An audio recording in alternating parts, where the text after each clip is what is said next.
Hello dear students, कैसे हैं आप सब। उम्मीद करता हूं कि आप सब खैर आफियत से होंगे। आज हम नंबर थ्योरी में थ्योरी ऑफ कंग्रुएंसेस का लेक्चर नंबर 6 देखेंगे। आज के लेक्चर में हम रेजिड्यू क्लासेस को डिस्कस करेंगे।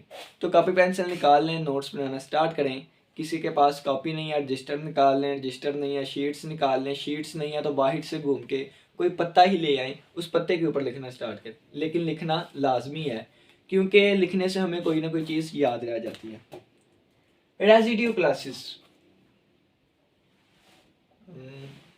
हेडिंग लगाएं रेजिड्यू क्लासेस। रेजिड्यू क्लासेस, सबसे पहले हमें रेजिड्यू के बारे में पता होना चाहिए, फिर हमें क्लासेस के बारे में थोड़ा सा आपको बता देता हूँ कि एक वो स्टूडेंट बैठा है, एक वो है, एक वो है, कहीं ना कहीं कोई ना कोई स्टूडेंट्स होते हैं। उन सभी स्टूडेंट्स को इकट्ठा करके एक कमरे में बंद कर देते हैं तो वो एक क्लास बन जाती है। ठीक है ना। इसी तरह रेजिड्यू, कोई रेजिड्यू उधर होगा, कोई वो, कोई ये, कोई ये, उन सारे रेजिड्यू को इकट्ठा करके एक कमरे में बंद कर देना, एक सेट में बंद कर देंगे तो वो हमारे पास रेजिड्यू क्लासेस आ जाएंगी। ठीक है। यानी कि रेजिड्यू बिखरे होंगे, कोई रेजिड्यू वो पड़ा हुआ है, कोई यहाँ होगा, कोई यहाँ, कोई यहाँ, उन सभी को इकट्ठा करके एक सेट में बंद कर देंगे तो वो रेजिड्यू क्लासेस हो जाएंगी। अब रेजिड्यू होता क्या है, बेसिक से स्टार्ट करते हैं। मैंने आपको कंग्रुएंसेस के बारे में बताया था। कंग्रुएंसेस के बारे में, और मैंने कहा था कि अगर m डिवाइड करता है a माइनस बी को, अगर m डिवाइड करता है a माइनस बी को, तो इसका मतलब है कि रिमाइंडर आएगा 0, क्योंकि पूरा पूरा डिवाइड करता है। तो मैं लिखूंगा a minus b is congruent to 0 modulo m। यानी कि जब a माइनस बी को अंदर रखकर m पे डिवाइड किया, उस वक्त बाकी बचने वाली चीज हमारे पास 0 आई। अब ये जो बाकी बचने वाली चीज है, इसको ही हम रेजिड्यू कहते हैं। अगर हम रेजिड्यू का मीनिंग देखें कि रेजिड्यू किसे कहते हैं, तो बाकी बचने वाली चीज को हम रेजिड्यू कहते हैं। अब देखें, ये भी एक रेजिड्यू है, ये भी एक रेजिड्यू है। ठीक है, ये भी एक रेजिड्यू है, ये भी एक रेजिड्यू। लेकिन देखे ना कि पहले इसको मैं रिमाइंडर समझता था, इन दोनों का काम रिमाइंडर जैसा ही है। इनको आप जहन में रिमाइंडर ही रखें। लेकिन अगर a की वैल्यू मैं 1 दे दूं और b की वैल्यू मैं 3 दे दूं, तो ये a माइनस बी की वैल्यू -2 आ जाएगी। अगर a की वैल्यू मैं 1 दे दूं, b की वैल्यू 3 दे दूं, तो मेरे पास -2 आ जाएगी। और रिमाइंडर कभी भी नेगेटिव नहीं होता, और रिमाइंडर कभी भी नेगेटिव नहीं होता है। ये भी रिमाइंडर ही, लेकिन आंसर नेगेटिव आया, तो रिमाइंडर कभी भी नेगेटिव नहीं होता। इसको एक न्यू नाम दे दिया गया, रेजिड्यू। ठीक है, ये a माइनस बी भी रेजिड्यू है, 0 भी रेजिड्यू है। अब देखिए, अगर मैं b को यहां से उस तरफ ले जाऊं तो ये बन जाएगा a is congruent to b modulo m। ठीक है, तो हम यहां पे कहेंगे कि a जो है वो भी रेजिड्यू है, b जो है वो भी रेजिड्यू है। कैसे रेजिड्यू है ये आपको समझाता हूं। आप यहां पे लिखें, इफ अगर a is congruent to b modulo m हो, then a is the residue of b, is the residue of b, a जो है वो b का रेजिड्यू है, and b is the residue of a, और b जो है वो a का रेजिड्यू है। इसका मतलब क्या है, हम छोटी सी एग्जांपल से समझते हैं। हमने क्या किया, हमने एक उठा लिया 20 और एक उठा लिया 3। ठीक है, जब हमने 20 को अंदर रख के 3 पे डिवाइड किया तो 3 6 बार 18, और बाकी हमारे पास बचा 3 6 बार 18 और बाकी बचा 2। ठीक है, बाकी बचा 2। तो हम इसको लिख सकते हैं कि 20 को अंदर रख के जब हमने 3 पे डिवाइड करवाया तो हमारे पास बाकी बचने वाली चीज 2 थी। ठीक है, अब बाकी बचने वाली चीज को हम रेजिड्यू कह देते हैं। ये रेजिड्यू आ गया। ठीक है, ये रेजिड्यू आ गया। अब पिछले लेक्चर्स में मैंने आपको बताया था कि हम इसको ऐसे भी लिख सकते हैं, 2 is congruent to b is modulo 3। यानी कि हम इन दोनों की जगह भी चेंज कर सकते हैं। कैसे चेंज कर सकते हैं? इसका मतलब है कि जब हमने 2 को अंदर रख के 3 पे डिवाइड करवाया तो रिमाइंडर नहीं, रिमाइंडर हमेशा जो है रिमाइंडर, इसका रिमाइंडर नहीं आता है क्योंकि हम डिवाइड ही नहीं कर सकते, लेकिन इसका रेजिड्यू लाजमी आएगा। इसका रिमाइंडर 2 है, ठीक है, लेकिन हम इसको रिमाइंडर भी 2 है, इसका रेजिड्यू भी 2 है। रिमाइंडर की कुछ कंडीशंस होती हैं, ठीक है, आपको यहाँ पे एग्जांपल समझाता हूँ रिमाइंडर की क्या कंडीशंस होती हैं। अगर मेरे पास 2 और 6 है, ठीक है, मैं 6 को अंदर रख के 2 पे डिवाइड किया, 2 0 0 6 आ गया, ठीक है ना। 6 को अंदर रख के 2 पे 2 1 2 बाकी आ गया 4, 2 2 4 बाकी आ गया 2, और 2 3 6 बाकी आ गया 0, ठीक है ना। इसी तरह अगर मैं नेगेटिव में करूँ 2 4 8 बाकी आ गया -2, और 2 5 10 बाकी आ गया -4। इसी तरह अगर मैं नेगेटिव में लेके चलूँ तो 2 -1 -2 बाकी आ गया 8, और 2 -2 -4 बाकी आ गया 10। अब देखें, ये मैंने कुछ केसेस लिखे, ये बिल्कुल ठीक है, बिल्कुल ठीक है। इन सभी में से अगर मैं रिमाइंडर फाइंड करना चाहूँ तो मेरे पास ये जो 0 आया है, ये जो 0 आया है, ये मेरे पास रिमाइंडर होगा, ये मेरे पास रिमाइंडर है 0। इसके अलावा ये जो मेरे पास बाकी बचने वाली चीज़ें 2 4 6 -2 -4 8 10, ये सारे रेजिड्यू है, ठीक है। रेजिड्यू किसे कहते हैं? बाकी बचने वाली चीज़ को। और रिमाइंडर किसे कहते हैं? रिमाइंडर आप यहाँ से कह सकते हैं कि अगर b is equal to AQ plus R हो और R जो है वो 0 से बड़ा हो और A से छोटा हो, उसी वक्त हम कहेंगे कि R इज आ रिमाइंडर। ये कंडीशन बाकियों में सेटिस्फाई नहीं होती, सिर्फ इसमें सेटिस्फाई हो रही है, इस वजह से हम 0 को रिमाइंडर कहेंगे। 2 4 6 -2 -4 8 10 ये सारे रेजिड्यू हैं, ठीक है। और रेजिड्यू क्या आ सकते हैं? देखें 0 2 4 6 8 10, कम से कम कितना आ सकता है? 0 से -2 -4 -6 -8। तो ये जो सारे रेजिड्यू है, इन सारे रेजिड्यू को इकट्ठा करके, यानी कि जब हमने 6 को डिवाइड करवाया 2 से, तो हमारे पास रेजिड्यू कितने आए? 0 आया, +-2 आया, +-4 आया, +-6 आया। ये सारे जो रेजिड्यू हमारे पास आए, इसको हम कहते हैं रेजिड्यू क्लास, ठीक है। सारे रेजिड्यू आए, कोई ये पड़ा, ये पड़ा, ये सभी को इकट्ठा करके मैंने एक सेट में बंद कर दिया, तो ये मेरे पास रेजिड्यू क्लास आ गई। अब डिफरेंट क्लासेस को इकट्ठा करेंगे तो वो क्लासेस बन जाएंगी, ठीक है ना। यानी ये तो एक क्लास आई है, एक और क्लास बना ले, एक और क्लास बना ले, एक और क्लास बना ले, फिर जब उन क्लासेस को इकट्ठा करेंगे तो वो रेजिड्यू क्लासेस बन जाएंगी, ठीक है ना। अब यहाँ पे देखते हैं कि अगर 20 कंग्रुएंट टू 2 मॉड्यूलो 3 लिखा था, यानी कि 20 को अंदर रख के 3 पे डिवाइड किया तो 2 आ गया। अब ये हमारे पास बाकी बचने वाली चीज़ रेजिड्यू है।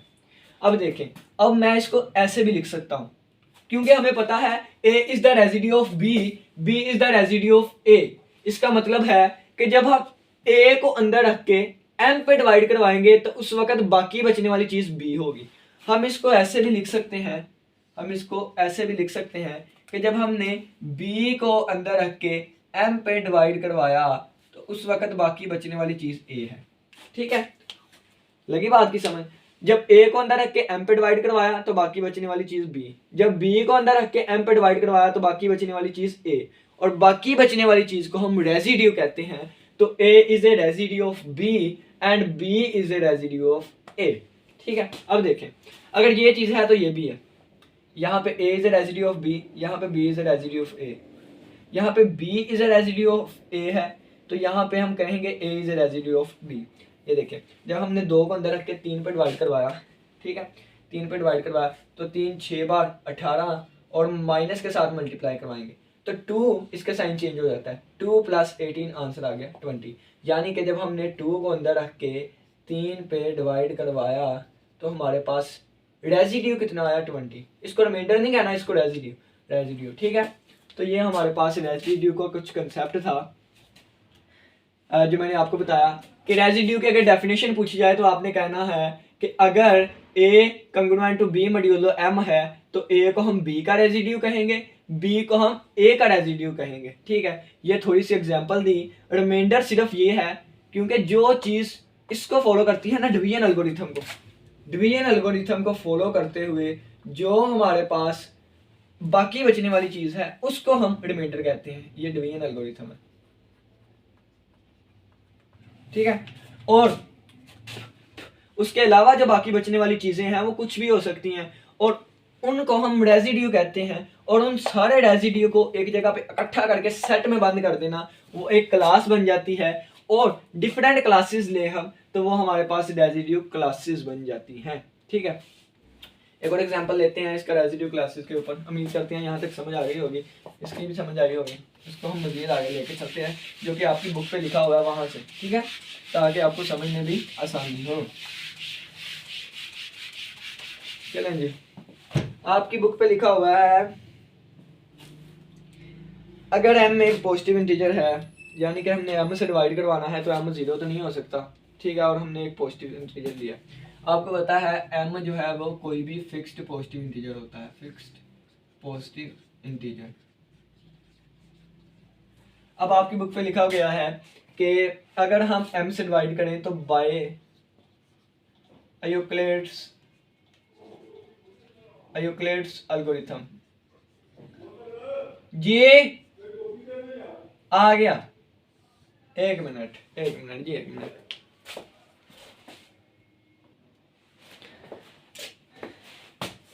चले जी, मैं वापस आ गया। बड़े बड़े घरों में छोटी छोटी बातें होती रहती हैं, वो हमें बुला लिया गया था, थोड़ा सा काम था। तो बाय यूक्लिड्स एल्गोरिथम नहीं है, बाय यूक्लिड्स थ्योरम, ठीक है ना। और यूक्लिड थ्योरम क्या है? यूक्लिड थ्योरम हम थोड़ा सा पढ़ लेते हैं। यूक्लिड थ्योरम हमें कहता है कि अगर हम b को अंदर रख के a पे डिवाइड करें, ठीक है, तो यहाँ पे कोई ना कोई क्वेश्चन आएगा और यहाँ पे कोई ना कोई रिमाइंडर आएगा। तो हम इसको लिखते हैं b = a⁻r, ठीक है। और ये जो r होता है ये हमेशा 0 के इक्वल या 0 से बड़ा होगा और लेस देन होगा डिवाइड करने वाले से। और आपको पता है जो डिवाइड करता है वो कभी भी 0 के इक्वल नहीं होता। तो यहाँ पे m डिवाइड करेगा और m पे हमने कंडीशन लगा दी कि ये 1 के इक्वल है या 1 से बड़ा है, यानी कि पॉजिटिव फिक्स्ड इंटीजर है, ठीक है। भाई यूक्लिड थ्योरम के मुताबिक हमने a को अंदर रखा, m पे डिवाइड करवाया। जब m पे डिवाइड करवाया तो यहाँ पे कोई ना कोई क्वोशंट आएगा और यहाँ पे कोई ना कोई रिमाइंडर आएगा, ठीक है ना। ये वैसे ही डॉटेड लाइंस होती हैं, यहाँ कोई ना कोई चीज़ आएगी। अब हम इसको लिखेंगे, यानी कि a = m³ r। और यहाँ पे क्या कंडीशन है? यहाँ पे कंडीशन है कि r जो है वो 0 से बड़ा हो और लेस देन हो डिवाइड करवाने वाले से, यानी कि m से, ठीक है। यहाँ तक समझ आ गई। अब देखें, ये जो हमारे पास यूक्लिडियन थ्योरम होता है, यूक्लिड थ्योरम, इसकी ये कंडीशन बड़ी मज़े की कंडीशन होती है, बहुत ज़्यादा मज़े की कंडीशन। अगर मैं देखूँ यहाँ पे आपको थोड़ा सा समझाऊँ, a = m³ r लिखा हुआ है। अगर मैं यहाँ पे कह दूँ ना कि r जो है वो >0 है और लेस देन m है, अगर डिवाइड करवाने वाला मेरे पास 2 है, यानी कि अगर m से डिवाइड करवा रहे हैं ना, अगर m की वैल्यू मैं 2 रख देता हूँ तो दुनिया जहां का कोई भी नंबर ले लें, जब उसको 2 से डिवाइड करवाएंगे, m से डिवाइड करवाएंगे, तो उसके रिमाइंडर क्या आएंगे? यानी कि रिमाइंडर जो है वो 0 से बड़ा होगा और 2 से छोटा होगा। तो 0 के बराबर 0 आ गया और 2 से छोटे 1, यानी कि दुनिया जहां का कोई भी नंबर लें उसका 2 से डिवाइड करवाएं, हमारे पास रिमाइंडर 0 या 1 नहीं आएगा। और 0 या 1 के अलावा जो चीज़ आएगी ना, 0 या 1 के अलावा कोई चीज़, उसको हम रिमाइंडर नहीं कहेंगे, उनको हम रेजिड्यू कहेंगे, ठीक है। एक और एग्जांपल लेता हूँ कि अगर मैंने m की वैल्यू फर्ज किया कि 7 रख दी, m की वैल्यू 7, यानी कि हमने a को 7 से डिवाइड करवाना है, तो ये आ जाएगा 0 > r लेस देन 7। तो यहाँ से r की वैल्यूज आएंगी 0 1 2 3 4 5 6। दुनिया जहाँ का कोई भी नंबर लें उसको 7 से डिवाइड करवाएं तो हमेशा उसका रिमाइंडर 0 1 2 3 4 5 6 इनमें से एक नंबर आएगा, ठीक है। और अगर इनके अलावा कुछ आएगा तो वो मेरे पास रेजिड्यू होगा। अगर मेरा रिमाइंडर -2 आ गया है तो ये रिमाइंडर नहीं है, ये रेजिड्यू है। अगर रिमाइंडर 8 आ गया है तो ये रिमाइंडर नहीं है, ये रेजिड्यू है, ठीक है ना। यानी कि देखें ना कि एग्जांपल ये है कि 8 को अंदर रख के 7 पर डिवाइड करवाया। रिमाइंडर अगर की बात करूँ, अगर रिमाइंडर की, तो 7 1 जार 7, रिमाइंडर आ गया 1, ठीक है। लेकिन अगर मैं रेजिड्यू लेना चाहता हूँ तो मैं कहूँगा 7 0 जार 0 और 8 आ गया। अब बाकी बचने वाली चीज़ 8 है, तो 8 जो है वो रिमाइंडर नहीं है, वो रेजिड्यू है, ठीक है ना। तो ये थोड़ा सा आपको समझाना था, रिमाइंडर और रेजिड्यू में फ़र्क आपको पता चल गया होगा, ठीक है ना। अब देखें कि यहाँ पे r जो है वो 0 के इक्वल या 0 से बड़ा है और लेस देन है m से। तो इसको जब हम ओपन करके लिखेंगे तो इसका मतलब क्या है, 0 1 2 3 सो ऑन चलता गया, कहाँ तक गया, m से छोटा है, तो m से छोटा इंटीजर m-1 होगा, ठीक है। ये मेरे पास रिमाइंडर्स की वैल्यू आ गई।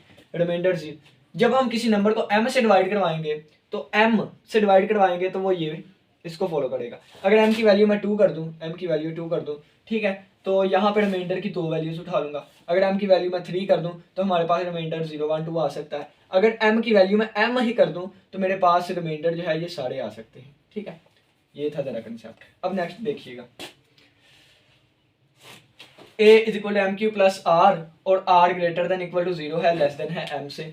r की वैल्यूज मैंने यहाँ पे लिख ली, ठीक है। अब कहता हूँ कि अगर r की वैल्यू सबसे छोटी हो जाए, यानी कि r की वैल्यू अगर मेरे पास 0 हो जाए, r की वैल्यू 0, तो r की वैल्यू 0 यहाँ पुट करेंगे तो ये आएगा a is equal to m q, a is equal to m q, ठीक है। अब देखें, अगर मैं r की वैल्यू 1 रख दूँ, अगर r की वैल्यू 1 रखूँ तो ये आएगा a is equal to m q plus r की वैल्यू 1। अगर इसी तरह सो ऑन मैं r की वैल्यू 2 रख देता हूँ तो ये मेरे पास आएगा a is equal to m q plus 2। और इसी तरह चलते चलते चलते चलते जब मैं r की वैल्यू m-1 रख देता हूँ, सो ऑन चलता गया m-1 जब वैल्यू मैंने रखी तो उस वक़्त a is equal to m q और r की जगह m-1 रख दिया, ठीक है। हाँ ठीक है, आप लोग को नज़र आ रहा है लास्ट से। अब देखिएगा, अगर यहाँ पे q क्या है, q कोई भी एक इंटीजर है, यहाँ पे q क्या है, यहाँ पे q कोई भी एक इंटीजर है, तो पहला स्टेप ही इसको ही मैं मैक्स फॉलो करके दिखाऊंगा आपको, यानी कि बाकी हम डायरेक्ट करेंगे। m multiply by some integer आ गया, ठीक है।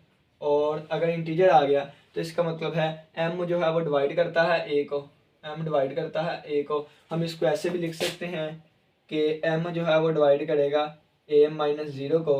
अगर m डिवाइड करता है a-0 को तो by the definition of congruent, अगर m डिवाइड करता है a-b को तो a is congruent to b modulo m होगा, यानी कि a is congruent to 0 modulo m होगा, ठीक है। ये चीज़ आ गई।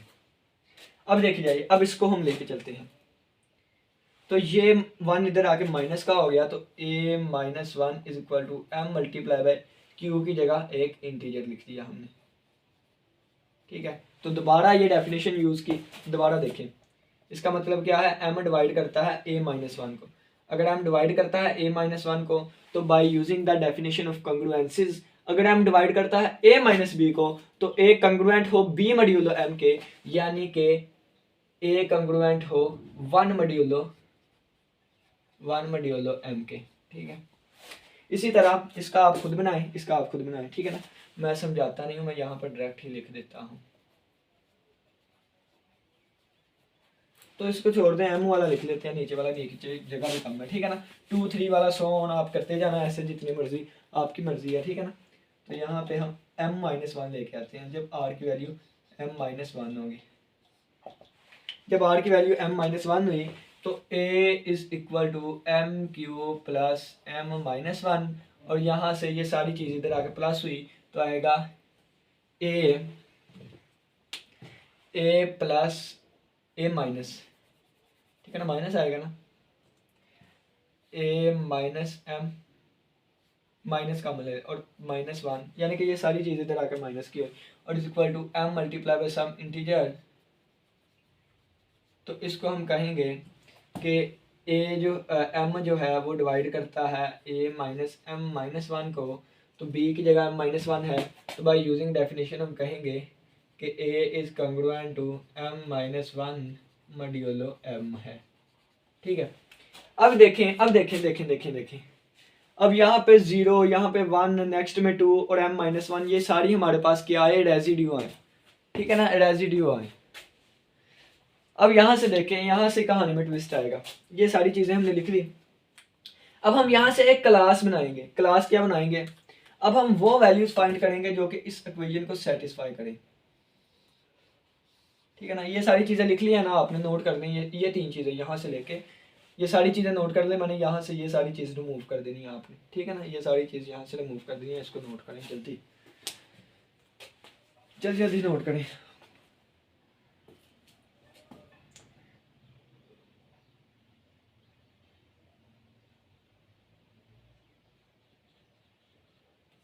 चलिए नोट हो गया, नेक्स्ट देखें।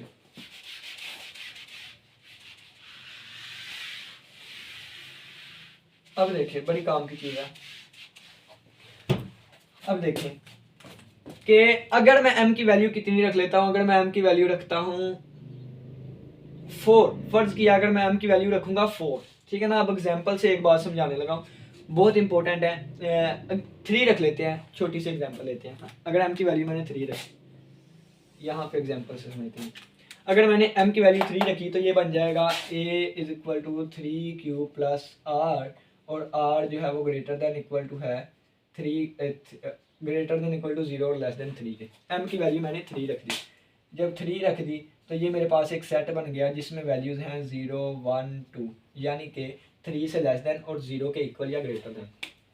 जब r की वैल्यू 0 आई, जब r की वैल्यू 0 आई तो ये क्या बनेगा, ये बनेगा a is equal to 3q। जब r की वैल्यू 1 आई तो ये बनेगा a is equal to 3q plus 1। जब r की वैल्यू 2 आई तो ये बनेगा a is equal to 3q plus 2। ये चीज़ें बन गई। अब हम वो वेरिएबल्स फाइंड करेंगे जो कि इस इक्वेशन को सेटिस्फाई करें। ठीक है, अब कोशेंट हमारे पास कोई भी इंटीजर हो सकता है। अगर मैं कोशेंट की वैल्यू 0 रख दूं, अगर q की वैल्यू मैंने 0 रख दी, यहाँ पे आपको बना के दिखाता हूँ। ठीक है ना, ये चीज़ें ना बुक पे नहीं लिखी होती है, खुद अंडरस्टैंड करनी पड़ती हैं। ठीक है ना, जब देखिए अगर मैंने q की वैल्यू 0 रख दी, q की वैल्यू, तो हमारे पास a की वैल्यू आ जाएगी 0। अगर मैंने q की वैल्यू यहाँ पे 1 रख दी तो a की वैल्यू 0 आ। अगर q की वैल्यू 1 रखी तो 3 मल्टीप्लाई बाय 1, a की वैल्यू आ गई 3। जब मैंने q की वैल्यू 2 रखी तो 3 मल्टीप्लाई बाय 2, a की वैल्यू आ गई 6। जब मैंने q की वैल्यू 3 रखी तो 3 3 आर 9, यानी कि ये चीज़ें बढ़ती गई। इसी तरह जितनी q की वैल्यूज होंगी उतने ही हमारे पास आंसर आएंगे। ठीक है ना, यानी कि यहाँ पे अगर मैं एक सेट की फॉर्म में लिखूँ तो मैं सेट की फॉर्म में लिखूंगा कि 0 पुट किया तो 0, 1 पुट किया तो 3, 2 पुट किया 6, 3 पुट किया 9, ये सो ऑन चलता गया। ठीक है ना, अब इसका देखें, जब मैंने q की वैल्यू 0 पुट की तो ये 0 हो गया, a की वैल्यू आ गई 1। जब मैंने q की वैल्यू 1 पुट की तो ये इसकी वैल्यू आ गई 4। जब मैंने q की वैल्यू 2 पुट की तो आंसर आया 7, और इसी तरह 11, यानी कि 3 का फर्क पड़ता जाएगा, और ये सो ऑन। अब देखिए, अगर मैंने यहाँ पे अगर मैंने q की वैल्यू 0 पुट की तो आंसर आया 2, q की वैल्यू मैंने 2 पुट की तो आंसर आया 1 पुट की तो आंसर आया 5, 5 के बाद 8, 8 के बाद 8 के बाद कितना आएगा 12, और सो ऑन, ये भी चलता जाएगा। अब देखें 1, 2 और 3 चीज़ें, ये मेरे पास रेजिड्यू क्लासेस है। ये भी एक रेजिड्यू क्लास है, ये भी एक रेजिड्यू क्लास है, ये भी एक रेजिड्यू क्लास है। ठीक है, अब इन तीनों को अगर मैं इकट्ठा करूंगा, इन तीनों को इकट्ठा करूंगा तो ये क्या बन जाएंगी, रेजिड्यू क्लासेस बन जाएंगे। ठीक है ना, वेरी इंपॉर्टेंट कंसेप्ट है ये। 0 भी रेजिड्यू है, 3 भी रेजिड्यू है, 6 भी रेजिड्यू, 9 भी रेजिड्यू, 4 भी रेजिड्यू, 5 भी रेजिड्यू, इन सभी को इकट्ठा करके एक सेट में बंद कर दिया तो ये एक रेजिड्यू क्लास, ये एक रेजिड्यू क्लास, ये एक रेजिड्यू क्लास, और तीनों को इकट्ठा करके अगर हमने पढ़ना है तो हम इसे रेजिड्यू क्लासेस कहेंगे। अब मजे की बात ये देखें, अब मजे की बात ये, इसको अगर मैं क्लास नंबर 1 का नाम दे, क्लास नंबर 0 का नाम दे दूं, इसको क्लास नंबर 1 का और इसको क्लास नंबर 2 का, तो आप तीनों का अगर यूनियन ले, यानी कि class number 0 plus class number 1 union class number 2, इन दोनों का अगर यूनियन ले तो यूनियन कैसे आएगा, यूनियन आएगा इसमें 0, इसमें 1, 2, 3 4 5 6 7 8 9 10 11, ठीक है, यानी कि 1 2 0 1 2 3 4, ये कहाँ तक चलता जाएगा, ये चलता जाएगा m-1 तक, ठीक है ना, यानी कि ये सारा हमारे पास m-1 तक नहीं, ये चलता जाएगा और चलता जाएगा, और ये सेट हमारे पास इंटीजर्स का होगा, ठीक है। अब q की वैल्यू हम नेगेटिव भी पुट कर सकते हैं, ये जरूरी तो नहीं हम q की वैल्यू सिर्फ पॉजिटिव ही पुट करें, आप -1 पुट कर सकते हैं, -2 -3 -4, तो ये सारी वैल्यूज माइनस में आ जाएंगी, ठीक है ना, यानी कि सेट ऑफ इंटीजर लिख देंगे। जब इन सभी क्लासेस का हम यूनियन लेंगे तो यूनियन के बाद हमारे पास आएगा 0 +-1 +-2 +-3 और सो ऑन चलता गया, और इसको हम सेट ऑफ इंटीजर कहेंगे, ठीक है। और अगर मैं इन तीन क्लासेस का इंटरसेक्शन लूं, अगर मैं इनका इंटरसेक्शन लूं, तो जो इसमें आ रहा है वो इसमें नहीं है, जो इसमें नहीं है वो इसमें भी नहीं है, ठीक है ना, तो इसका इंटरसेक्शन अगर लेंगे तो खाली सेट आएगा, कोई भी नहीं आएगा, एम्प्टी सेट, ठीक है ना, इनमें कॉमन कोई चीज नहीं है, ये एम्प्टी सेट आ गया। अब देखिए जाइए, ये भी हमें पता चल गया एम्प्टी सेट आ गया। ये तो हमने एक काउंटर एग्जांपल ली थी, काउंटर एग्जांपल। अगर मैं इन जनरल लिखना चाहूं तो कैसे लिखूंगा, इसको नोट करें जल्दी जल्दी, फिर इन जनरल लिख के आपको दिखाते हैं। है 26 मिनट एक ही वीडियो पे, अभी तो हमने कंप्लीट रेजिड्यू सिस्टम पढ़ना था, रेड्यूस्ड रेजिड्यू सिस्टम पढ़ना था, तो रेजिड्यू क्लासेस पे ही इतनी देर देखते हैं। चलें जी, नोट कर लिया होगा, अब देखते हैं काउंटर एग्जांपल से समझ लिया ना। अब हम यहाँ पे क्या करते हैं, अब हम इसको इन जनरल लेके चलते हैं। इन जनरल के लिए हमने कहा कि ए जो है इसकी वैल्यूज मुख्तलिफ आती रहती है, यानी कि हमने इसको एक्स का नाम दे दिया, ए की वैल्यूज मुख्तलिफ आती जाती है, और ए किसके इक्वल है, लाइट ऑफ हो गई जाए, फ्लैश भी नहीं जलता, चलें जी गुजारा कीजिएगा। यानी कि देखें कि ए की वैल्यू डिफरेंट आती रहती है, हमने इसको कह दिया कि ए की वैल्यू एक्स आती रहती है, ठीक है ना, एक्स का नाम दे दिया, क्योंकि ए की वैल्यू 0 भी आएगी, 1 भी आएगी, 2 मुख्तलिफ आएंगी, डिपेंड किस पे करती है, फार्मूला क्या है, एम क्यू, ठीक है ना। और देखी जाइए, और क्यू हमारे पास क्या है, क्यू कोई भी इंटीजर है, जितनी हम इंटीजर्स की वैल्यू पुट करते रहेंगे एक्स की उतनी वैल्यूज आती रहेंगी, ठीक है। तो इसको हमने क्लास नंबर 0 का नाम दे दिया। अब देखें, जब हम q की वैल्यू डिफरेंट पुट करेंगे तो ये बनेगा x is equal to m⁴+1, ठीक है, यानी कि अब x is equal to m⁴+1, तो यहाँ भी x, इसको भी एक सेट में बंद कर दिया, तो ये मेरे पास आ गया, ये भी एक क्लास आ गई जिसको मैंने c1 का नाम दिया, ठीक है। और x इज इक्वल टू अब m⁴+2, ठीक है ना, और यहाँ पे q की जितनी वैल्यूज होंगी x भी उतनी वैल्यूज आती रहेंगी, इसको मैंने क्लास नंबर 2 का नाम दे दिया, और इसी तरह चलते गए x, और x is equal to m⁴+m-1, और यहाँ पे q जो है वो इंटीजर से बिलोंग करता है, और ये क्लास नंबर m-1 है। ये लाइट आ गई, देखें स्टूडेंट्स, ठीक है, ये क्लास नंबर, यानी कि अगर क्लास नंबर 0, अगर m की वैल्यू हमारे पास कितनी थी, m की वैल्यू हमने 3 ली थी ना, तो हमारे पास एक 0 आई, एक 1, एक 2, ठीक है, यानी कि ये m-1 तक चलेगी, यानी कि m-1 3-1 2 तक चलेगी, तो ये 0 वाली क्लास, ये 1 वाली क्लास, ये 2 वाली क्लास, और m-1 वाली क्लास जो होगी वो 2 वाली क्लास ही होगी, क्योंकि m की वैल्यू 3 है, ठीक है ना। ये काउंटर एग्जाम्पल हमने लिए थी, उसको डिटेल के साथ समझ आता है। अब देखें, ये सारी क्लासेस आ गई, ठीक है ना, ये रेजिड्यू क्लासेस है, और मैंने आपको ये भी साथ बताया है कि जब इन सारी क्लासेस का हम यूनियन लेंगे, तो अब C0 यूनियन C1 जमा C union C2 plus on union CM-1, तो इस सभी को मैं ऐसे लिख लेता हूँ कि यूनियन लिया हमने क्लासेस का, और i की वैल्यू जो है वो 0 से स्टार्ट हुई और कहाँ तक गई, m-1 तक। जब इनका यूनियन लेंगे तो आपको दिखाया गया कि इसका आंसर z आएगा, यानी कि सेट ऑफ इंटीजर आएगा, और जब हम इसका इंटरसेक्शन लेंगे तो i की वैल्यू 0 से स्टार्ट हुई, 0 से स्टार्ट कहाँ तक गई, m-1 तक गई, m-1 तक, और ये c आई, तो इसका आंसर खाली सेट आता है, यानी कि एम्प्टी सेट। ठीक है, तो ये सारा इन जनरल आपको बताया था, उम्मीद है कि समझ आ गई होगी। काउंटर एग्जाम्पल ज़रा सा गौर से देखिएगा और इसको भी गौर से समझने की कोशिश कीजिएगा। इरादा तो ये था कि हम कंप्लीट रेजिड्यू सिस्टम भी करें और रिड्यूस्ड रेजिड्यू भी सिस्टम करके जाएं, लेकिन जब वीडियो स्टार्ट होती है तो नहीं पता चलता कि इस पर कितनी देर लगेगी। तो लेक्चर लेंथी हो रहा है, इसी के साथ इजाज़त दीजिए। अल्लाह हाफिज़, अल्लाह निगहबान। इसको नोट लाजमी कर लीजिएगा, कोई भी क्वेश्चन हुआ तो लाजमी पूछिएगा।